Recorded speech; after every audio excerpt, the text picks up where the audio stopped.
Senator Sanders, you're promising health care and free college for all, and those plans would be met with both political and practical challenges. The Nonpartisan Committee for Responsible Federal Budget says your initiatives would cost up to $28 trillion, and even after massive tax increases, that would add as much as $15 trillion to the national debt.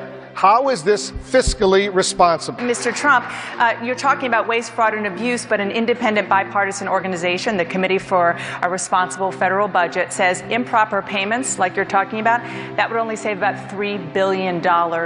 But it would take $150 billion to make Social Security solvent. So how would you find that other $147 billion? Because they don't cover most of the subjects. Mr. Trump, you have made a lot of promises.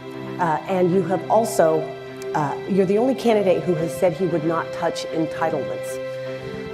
The Committee for a Responsible Federal Budget has estimated that your ideas would cost an additional $12 to $15 trillion over the next 10 years, and that we would have to have annual economic growth of anywhere from 7.7% to 9% annually to pay for them. Are you proposing more than you can actually deliver, at least not without big deficits? Right. Let's turn to the issue of the economy. According to the Nonpartisan Committee for a Responsible Federal Budget, neither of your economic plans will reduce the growing $19 trillion gross national debt. In fact, your plans would add even more to it.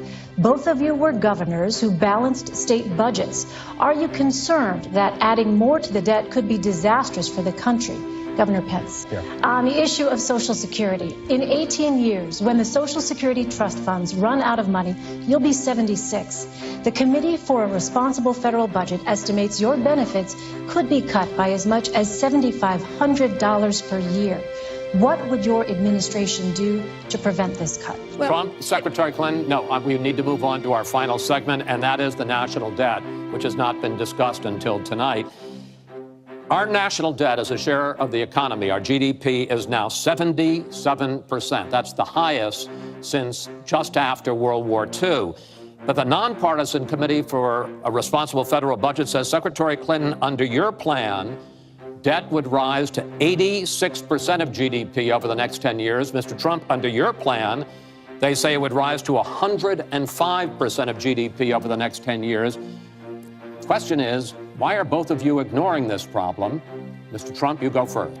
The one last area I want to get into with you in this debate is the fact that the biggest driver of our debt is entitlements, which is 60% of all federal spending. Now, the Committee for Responsible Federal Budget has looked at both of your plans, and they say neither of you has a serious plan that is going to solve the fact that Medicare is going to run out of money in the 2020s, Social Security is going to run out of money in the 2030s, and at that time, recipients are going to take huge cuts in their benefits. So, in effect, the final question I want to ask you in this regard is, and let me start with you, Mr. Trump, would President Trump make a deal to save Medicare and Social Security that included both tax increases and benefit cuts, in effect, a grand bargain on entitlements?